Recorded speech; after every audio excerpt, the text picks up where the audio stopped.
esse vídeo, eu queria trazer para vocês um ou dois textos de um livro meu que é Sonhos para Sonhar Juntos. Depois eu deixo aí embaixo o telefone da editora Sinodal, se alguém quiser adquirir este livro. Lembrando que este ano, na exortação apostólica do Papa Francisco, querida Amazônia, ele traz 4 sonhos para nós sonharmos juntos. E eu falo disso nesse livro. E aí esses sonhos, um dos textos desse livro é Máscaras e Fantasias. E eu queria aproveitar essa ocasião do Carnaval para ler esse texto para aqueles que ainda não conhecem esse livro, não conhecem esse texto. Lá na página 37 tem esse texto que eu produzi aqui, que diz assim: o Carnaval é um tempo marcado pelo uso de máscaras e alegorias. Quando passa o Carnaval, é hora de tirar a máscara, a fantasia e de voltar à realidade. Há quem use máscaras e fantasias não somente no Carnaval, e essa talvez seja a pior fantasia ou pior máscara, porque quem se mascara oculta seu verdadeiro rosto, seu verdadeiro ser, impede de revelar quem de fato é. E não se revelando, gera certo desconforto, insegurança, e isso mina as relações e desqualifica a vida. O profeta Joel afirma: rasgai o vosso coração e não as vossas vestes, e convertei-vos ao Senhor vosso Deus, porque Ele é misericordioso e compassivo, e tardio em em irar-se, e grande em benignidade, e se arrepende do mal. Não rasguemos as fantasias que usamos durante o Carnaval, pois podemos guardá-las para outros carnavais. Um pouco de fantasia nesse sentido até que faz bem para a vida, porque às vezes a realidade é tão dura que se não fossem as fantasias do Carnaval, ou as que revestimos para despistar a dura realidade, não sobreviveríamos num mundo de tanta hipocrisia. O que não faz bem para a vida são as máscaras no sentido figurado. Essas sim são prejudiciais, porque podem esconder lobos com peles de ovelha, como diz a fábula. Então, é hora de voltar da avenida, voltar à realidade, voltar para as nossas misérias ou miserabilidades representadas na quarta-feira de cinzas. O que somos não passa de ilusão, como lembra o livro do Eclesiastes. Então, para que servem o orgulho, a arrogância, o sentimento de superioridade e outros sentimentos que ferem as pessoas e maculam o coração?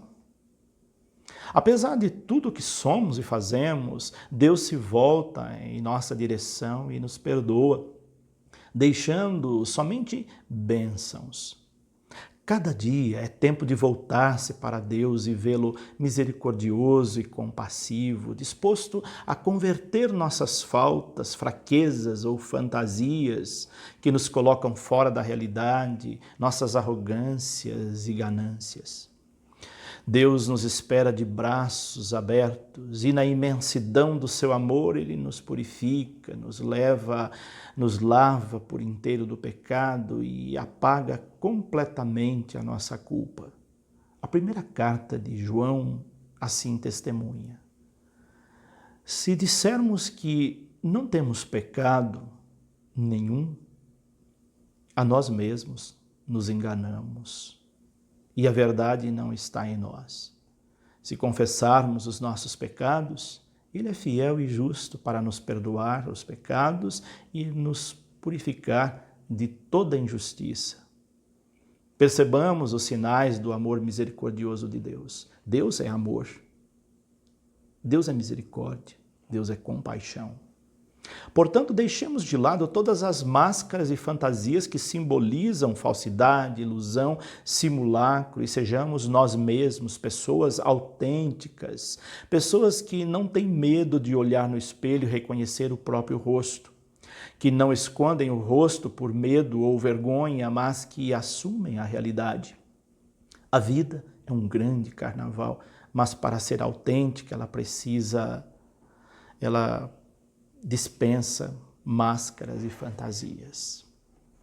E depois, por fim, um outro texto também que é bastante significativo, que é educação. Eu preparei esse texto na época com uma certa inspiração também no período do carnaval, que diz o seguinte: no dia do carnaval, o pai pergunta ao garotinho sobre qual escola ele gostaria de ver campeã aquele ano. Ao que o menino responde: a pública, pai. O pai lhe responde: filho, eu também torço há anos para essa escola, mas sempre a vejo sendo rebaixada e relegada a categorias invisíveis. Mas, mesmo assim, ela é a minha preferida. Nela fui integrante em diversas alas e salas, de aluno a professor, de mestre a diretor. Não fui mestre-sala, mas enquanto professor procurei ser mestre em diversas salas e alas, exercitando a arte de ensinar e fazer rimar substantivos e adjetivos, nomes e pronomes, verbos e advérbios, ajudando a formar pessoas de consciência crítica, e não meros repetidores de ideias alheias ou de conteúdos decorados. Uma escola de ideias e ideais. Nessa escola me esforcei para ser mais que um professor, um educador, não dando respostas, mas ensinando a fazer perguntas. Porém, tais esforços pareciam em vão, porque lá se vão muitos anos e a cada ano essa escola fica mais triste e sem encanto. Queria ouvir, não apenas na quarta-feira de cinzas, mas em todos os anos, anunciadas as suas notas e que os jurados lhe dessem 10 em cada quesito, mas sei que isso não passa de um sonho de carnaval. Uma fantasia que termina tão logo o julgamento é finalizado. Não precisa ser nenhum especialista em educação para saber que essa escola não tem ido nada bem em seu desempenho.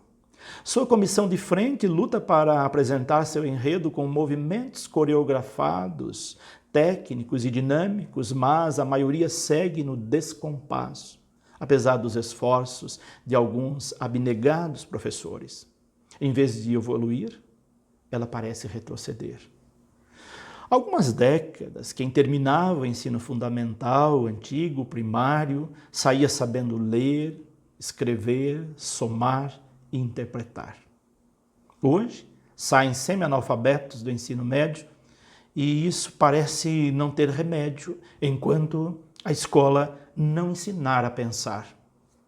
Ainda nesse quesito, quando se avalia como ela desenvolve seu conteúdo, muitos dão 10, aprovam, mas esses mesmos integrantes são reprovados na escola da vida, fruto da aprovação automática ou de avaliações sem critérios. Os componentes de uma escola de samba têm que dançar animados para garantir nota no quesito evolução, mas os componentes da escola pública não se animam nem pensam em evoluir com o ensino, mas apenas em ter um diploma. Nesse quesito, é preciso se mexer. Mas pouco se mexem e a educação fica relegada a segundo plano. Quanto ao conjunto pobre escola, faltam elementos essenciais, como carteira, quadro, materiais básicos, tais como giz e apagadores. E, pasmem, faltam professores. Você já viu escola sem professor? Pergunta o pai ao menino. Nem as escolas de samba, responde o menino ao pai. Na escola de samba há empenho e alegria, Já na escola pública, resta somente a fantasia. Fantasia dos tempos em que o professor era respeitado e bem remunerado. Na harmonia, ela está fora de compasso, pois já não há nem compasso para as aulas de geometria. Não há sincronia entre o que se aprende e o que se vive, embora haja quem diga que a escola pública progrida. Ela progride em época de eleição, quando todos os candidatos a cargos públicos prometem que vão investir em educação. Semelhante às escolas de samba, na escola pública se dança conforme a música, mas a música, o samba enredo dessa escola está fora de tom. No samba enredo não há enredo, isto é, não há compromisso, porque muitos são omissos. Muitos estão enredados em interesses políticos escusos, fazendo a educação no país dançar. Assim, pode-se dizer que nem enredo há, porque já não diz mais nada com nada. Quem é que protege o estandarte da escola? Quem a defende? Na escola de samba são os mestres-salas e portas-bandeiras, cada um em sua ala, mas na escola pública não se sabe nem quem está nas salas, pois os educadores estão desmotivados, não sem motivos, pois não há esperança, e assim a educação dança. E se não há esperança, o que esperar dessa escola? Não há mais bandeira a defender, e a dança, isto é, as aulas, perdem no descompasso de passos tímidos que não se sabe aonde vai. A escola pública vive ainda de alegorias e adereços, mas essas não passam de meras fantasias. O enredo, como é? Na escola de samba, o enredo é a história contada na avenida. Já na escola pública, a história parece que não quer mais ser contada.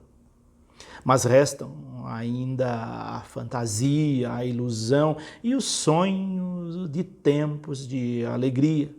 São esses sonhos que ainda fazem com que professores e professoras ocupem suas vidas a ensinar outras vidas, esperando e sonhando com um mundo melhor, onde essa escola seja campeã um dia. E assim ela vai sem evolução e progresso, porque tem sido a cada ano um retrocesso. Sem bateria, porque apesar da bateria de testes que seus integrantes precisam passar, eles continuam fora do páreo para as universidades, que de pública só tem o nome. Daria para ficar aqui enumerando uma lista de NEM, apesar do Enem, enquanto nossa maior preocupação for com o futebol e o carnaval, a escola pública continuará tendo o pior desempenho, continuará caindo e jamais estará no grupo de acesso nem entre as da elite. E os políticos, por que não investem em educação? Pergunta o menino ao pai. Educação tem consequências nas urnas, filho, responde o pai. Porque educação não dá aos políticos visibilidade, reconhecimento, nem cargos. Pelo contrário, um país que a maioria da população tem educação, isto é, sabe pensar, não elege corruptos e interesseiros. Isso não é bom para aqueles que se revezam no poder buscando seus próprios benefícios. Assim, o pai dá ao menino uma aula de política educacional e mostra que lugar de política é na escola e na família, duas instituições fundamentais para uma boa educação. Enfim, não dá para pensar numa gestão educacional sem pensar numa política de educação e numa educação para a política. Pessoas educadas são pessoas politizadas. Pessoas que ajudam a pensar não apenas os rumos da escola, mas os rumos da própria história, pois sem escola a história fica comprometida, não apenas em seus registros, mas naquilo que ela tem de essencial, que é o processo civilizatório. Para ter um mundo melhor, é preciso ter um sistema educacional melhor. É preciso investir em melhorias nas escolas, na formação de professores e em seus salários. Se você gostou desse texto e do outro anterior, ele está nesse livro aqui, Sonhos para Sonhar Juntos, editora Sinodal. Por hoje é isso. Deixo aqui essa reflexão. Deixe também o seu like, compartilhe esse vídeo se você gostou das ideias e até o nosso próximo vídeo. Que Deus os abençoe, em nome do Pai, do Filho e do Espírito Santo.